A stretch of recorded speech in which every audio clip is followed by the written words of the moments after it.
After the flop of course, Prince Harry's polo, you would have thought that the things may have been a little bit more contrite, hidden away, and more importantly, of course, maybe licked their wounds and thought, well, what should we do? What should we now do next? As I told you recently, Meghan Markle herself has decided that the cooking show is truly the way forward.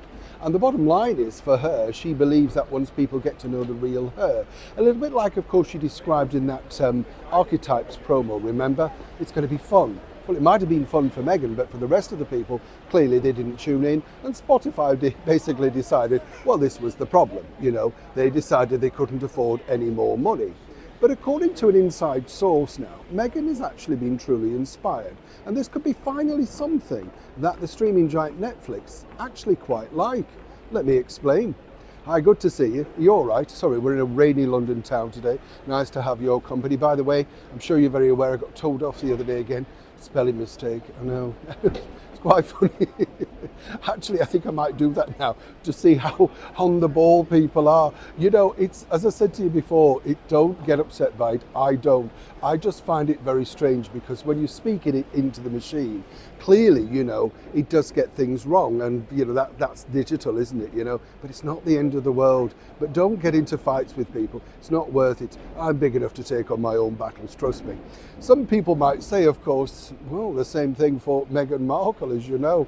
Basically, she couldn't find anybody that wanted to work with her on this project, American Riviera Orchid or Orchard or whatever. I never know which way around it is, actually. But the true thing is, she was trying to become, of course, Martha Stewart and all that sort of stuff. It's a big business. You know, Blake Lively and Lively, I think she's called also, is doing big business on that. I think we're going to see these crashing down on a personal level because as money becomes tight, people don't have the money to spend on branded names just because they've got their name on them. I saw a film reviewer company the other day, well, you know, company, another thing, you know, online stuff, and they were selling a director's chair for £161 with their names on it. And I couldn't believe it. You can buy a director's chair on Amazon for something like £20. Put your own name on it. Why? You know what I mean? Is it me? Am I just too tight?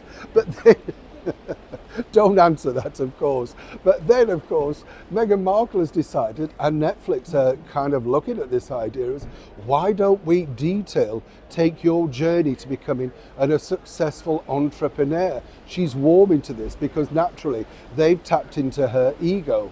Basically, apparently, there's no groundbreaking woman like Meghan before. Forget Walks Far woman and all that sort of stuff. This is Meghan Markle. She crashed the barrier when she did that soap advert letter. That's the way they're now really appealing to her. Very clever, whoever's working behind the scenes here, because the bottom line is, you know, you just have to scratch a celebrity's ego and bang, they're on your side. Now, of course, she would be executive producer. She would pick the shots, the outfits, and of course, the journey. It doesn't necessarily mean it's going to have to become a success to finalize the episode or the series. But the idea really is for you to follow Meghan to see how she navigates this world as a businesswoman, entrepreneur, that sort of thing. And by that, of course, they believe with enough jeopardy, enough soap opera, enough moments of meetings and her marching around, clutching pads and looking all authoritarian. Think, of course, Joan Collins and all those wonderful ladies from those 80s soap operas, Jane Wyman in Falcon Crest, that sort of thing. That's exactly what they're tapping into with Meghan. And apparently, she truly believes it. Whether the company, American Riviera Orchid, becomes a success is irrelevant. What they're doing is tapping into an ego, and all celebrities love that. Neil Sean in the very heart of London.